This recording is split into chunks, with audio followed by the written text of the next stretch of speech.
Hi friends, ഞാൻ Rajesh Nilakantan. Welcome to Raj graphics. So കഴിഞ്ഞ ക്ലാസ്സുകളിൽ നമ്മൾ അഡോബ് ഇല്ലുസ്ട്രേറ്റർ എന്ന വെക്ടർ ഗ്രാഫിക്സ് സോഫ്റ്റ്വെയറിനെ കുറിച്ച് നമ്മൾ പഠിച്ചു. ഓക്കെ, നെക്സ്റ്റ് നമുക്ക് വെബ് ഡിസൈനിങ്ങിനെ കുറിച്ചും അതുപോലെ തന്നെ UI/UX ഡിസൈനെ കുറിച്ചും നമുക്ക് പഠിക്കാം. Okay, so let's start the tutorial. Okay friends, what are the processes of creating a website or what are the stages of creating a website? എന്തൊക്കെയാണ് ഒരു വെബ്സൈറ്റ് ക്രിയേറ്റ് ചെയ്യുമ്പോൾ ഉള്ള 7 ഘട്ടങ്ങൾ? ഓക്കെ, സോ ഫസ്റ്റ് സ്റ്റേജ് എന്ന് പറഞ്ഞാൽ goal identification. ഇതാണ് initial stage. Okay, എന്താണ് goal identification? For example, ആരാണ് നമുക്കൊരു വർക്ക് തരുന്നത്, അല്ലെങ്കിൽ ഏത് കമ്പനിയുടെ വെബ്സൈറ്റാണോ നമ്മൾ ക്രിയേറ്റ് ചെയ്യാൻ ഉദ്ദേശിക്കുന്നത്, ആ ക്ലയൻറ്റുമായി നമ്മൾ ഒരു ക്ലോസ്ലി ഒരു ഇൻട്രാക്ഷൻ നടത്തണം. ഓക്കെ, സോ അവരുടെ കയ്യിൽ നിന്ന് നമുക്ക് ആവശ്യമായിട്ടുള്ള ഡാറ്റാസ് നമ്മൾ കളക്ട് ചെയ്യണം. അതുപോലെ തന്നെ എന്ത് തരത്തിലാണ് വെബ്സൈറ്റ് അവർ ചെയ്യാൻ ഉദ്ദേശിക്കുന്നത്, അതുപോലെ തന്നെ ഏത് തരത്തിലുള്ള ഓഡിയൻസിനാണ് അവർ ഫോക്കസ് ചെയ്യുന്നത്, അതുപോലെ ഏത് തരത്തിലുള്ള പ്രൊഡക്റ്റാണ് അവർ വെബ്സൈറ്റിൽ കൂടെ കസ്റ്റമേഴ്സിന് നൽകാൻ പോകുന്നത്, എന്തൊക്കെ ഇത്തരത്തിലുള്ള ഡാറ്റാസ് നമ്മൾ നമ്മുടെ ക്ലയൻറ്റിൻ്റെ കയ്യിൽ നിന്ന് നമ്മൾ കളക്ട് ചെയ്യണം. ഓക്കെ, അതുപോലെ തന്നെ അവർക്ക് ഏതെങ്കിലും തരത്തിലുള്ള കോമ്പറ്റീറ്റേഴ്സ് ഉണ്ടോ, അല്ലെങ്കിൽ അവർക്ക് എക്സിസ്റ്റിംഗ് ആയിട്ടൊരു വെബ്സൈറ്റ് ഉണ്ടോ, അല്ലെങ്കിൽ ആ എക്സിസ്റ്റിംഗ് വെബ്സൈറ്റിൽ കൂടുതൽ നമ്മൾ എന്തൊക്കെ ചെയ്യണം എന്നീ തരത്തിലുള്ള ഡാറ്റാസ് നമ്മൾ നമ്മുടെ ക്ലയൻറ്റിൻ്റെ കയ്യിൽ നിന്ന് നമ്മൾ കളക്ട് ചെയ്യണം. ഇതിനെയാണ് നമ്മൾ ഗോൾ ഐഡൻറ്റിഫിക്കേഷൻ ആയ first stage. Okay, second stage എന്ന് പറഞ്ഞാൽ സ്കോപ്പ് ഡെഫിനിഷനാണ്. എന്താണ് സ്കോപ്പ് ഡെഫിനിഷൻ? ഓക്കെ, സോ നമ്മൾ ക്ലയൻറ്റിൻ്റെ കയ്യിൽ നമ്മൾ ഡാറ്റ കളക്ട് ചെയ്തതിന് ശേഷം നമ്മൾ ആ പർട്ടിക്കുലർ വെബ്സൈറ്റിന് ഒരു സൈറ്റ് മാപ്പ് ക്രിയേറ്റ് ചെയ്യും.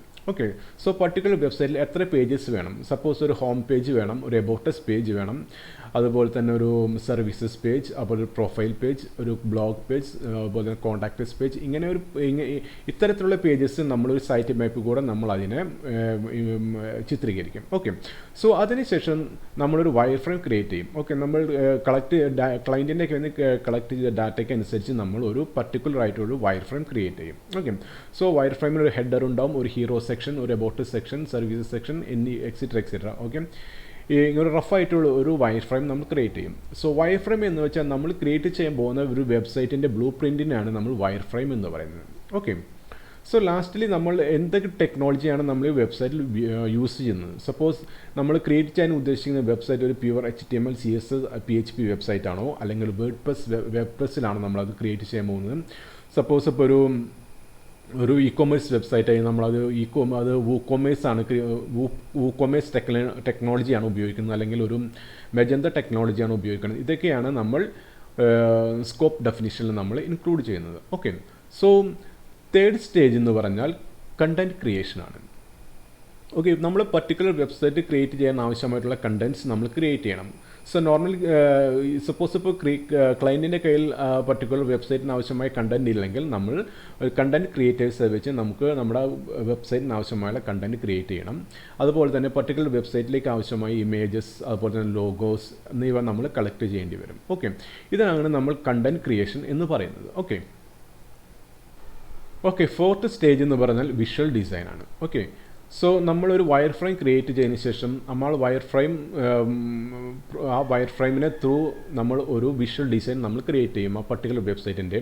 സോ നമ്മൾ കറക്റ്റായിട്ടുള്ള ലോഗോ പ്ലേസ് ചെയ്യും, അതുപോലെ തന്നെ കറക്റ്റായിട്ടുള്ള ബാനർ സ്ലൈഡ് പ്ലേസ് ചെയ്യും, അതുപോലെ തന്നെ സർവീസസ്, അതുപോലെ തന്നെ അതിന് അനുസൃതമായിട്ടുള്ള കണ്ടൻറ്റുകൾ ക്രിയേറ്റ് ചെയ്യും. ഓക്കെ, ഇതെല്ലാം വെച്ചിട്ട് നമ്മളൊരു പ്രോട്ടോടൈപ്പ് ഡിസൈൻ അല്ലെങ്കിൽ ഒരു ഇൻറ്ററാക്റ്റീവ് ഡിസൈൻ നമ്മൾ ക്രിയേറ്റ് ചെയ്തുകൊണ്ട് നമ്മൾ നമ്മുടെ ക്ലയൻറ്റിന് നമ്മൾ സമർപ്പിക്കുന്നു. ഇതിനാണ് നമ്മൾ വിഷ്വൽ ഡിസൈൻ എന്ന് പറയുന്നത്.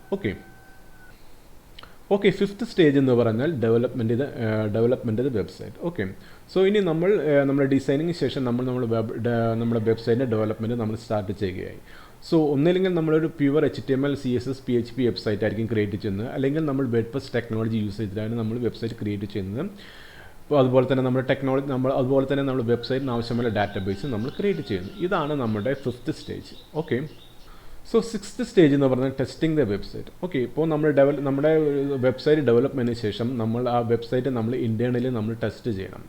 സപ്പോസ് നമ്മുടെ നാവിഗേഷൻ കറക്റ്റായിട്ട് വർക്ക് ചെയ്യുന്നുണ്ടോ, അതുപോലെ തന്നെ നമ്മുടെ കൊടുത്ത ബട്ടൻ്റെ ലിങ്ക് കറക്റ്റാണോ, അതുപോലെ തന്നെ നമ്മുടെ കോൺടാക്റ്റേഴ്സ് ഫോം കറക്റ്റായിട്ട് നമ്മുടെ മെയിലിലേക്ക് പോകുന്നുണ്ടോ, എന്നീ കാര്യങ്ങളൊക്കെ നമ്മൾ ടെസ്റ്റ് ചെയ്യണം. ഓക്കെ, അതുപോലെ തന്നെ നമ്മുടെ വെബ്സൈറ്റ് ഡിഫറെൻ്റ് ആയിട്ടുള്ള ഡിവൈസുകളിലേക്ക് റെസ്പോൺസീവായിട്ട് ബിഹേവ് ചെയ്യുന്നുണ്ടോ നോക്കണം. സപ്പോസ് ഡെസ്ക്ടോപ്പിലേക്കും അതുപോലെ തന്നെ മൊബൈലിലേക്കും അതുപോലെ തന്നെ ടാബ്ലറ്റിലേക്കും നമ്മുടെ വെബ്സൈറ്റ് റെസ്പോൺസീവ് ഡിസൈൻ കറക്റ്റായിട്ട് വർക്ക് ചെയ്യുന്നുണ്ടോ നോക്കണം. അതുപോലെ തന്നെ ലാസ്റ്റ്ലി നമ്മുടെ ഡിഫറെൻ്റ് ആയിട്ടുള്ള കോമ്പിറ്റബിലിറ്റി, അതായത് ബ്രൗസർ കോമ്പിറ്റബിലിറ്റി നമ്മൾ ചെക്ക് ചെയ്യണം. ഓക്കെ, ഡിഫറെൻ്റ് ആയിട്ടുള്ള ബ്രൗസേഴ്സുകളിൽ നമ്മുടെ വെബ്സൈറ്റ് എങ്ങനെ ബിഹേവ് ചെയ്യുന്നുണ്ടെന്നൊക്കെ നോക്കണം. ഓക്കെ, ഇതിനാണ് നമ്മൾ നമ്മുടെ 6th സ്റ്റേജായ testing the website. Okay, testing website എന്ന് പറയുന്നത്. ഓക്കെ, സോ ലാസ്റ്റ് സ്റ്റേജ് അല്ലെങ്കിൽ 7th സ്റ്റേജ് എന്ന് പറയുന്നത് ഡിപ്ലോയ്മെൻറ്റ് അല്ലെങ്കിൽ ലോഞ്ച് ചെയ്ത വെബ്സൈറ്റ്. ഓക്കെ, ഈ ലോഞ്ച് ചെയ്ത വെബ്സൈറ്റിൽ നമ്മൾ നമ്മുടെ വെബ്സൈറ്റ് മോണിറ്റർ ചെയ്യുക, അത് കറക്റ്റായിട്ട് വർക്ക് ചെയ്യുന്നുണ്ടോ എന്ന് ചെക്ക് ചെയ്യുക. അതുപോലെ തന്നെ ഇനി ബഗ് വന്നാൽ നമ്മൾ കറക്റ്റായിട്ടുള്ള ബഗ് ഫിക്സിങ് ചെയ്യാം. ഓക്കെ, ഇതൊക്കെയാണ് ഒരു വെബ്സൈറ്റ് ക്രിയേറ്റ് ചെയ്യുന്നതിൻ്റെ 7 ഘട്ടങ്ങൾ. ഓക്കെ, ഫസ്റ്റ് വൺ എന്തൊക്കെയാണ്? First one goal identification, second one scope definition, third one content creation, fourth one visual design, fifth one developing the website, sixth one testing the website, and last one deployment or launch the website. Okay, clear ആയില്ലേ? Okay friends, so next ട്യൂട്ടോറിയലിൽ നമുക്ക് ഒരു വെബ്സൈറ്റിൻ്റെ ഒരു wire frame എങ്ങനെ നമുക്ക് Adobe ഇല്ലുസ്ട്രേറ്ററിൽ നമുക്ക് create ചെയ്യാം നമുക്ക് നോക്കാം. Okay, so thanks for watching. Till then, by.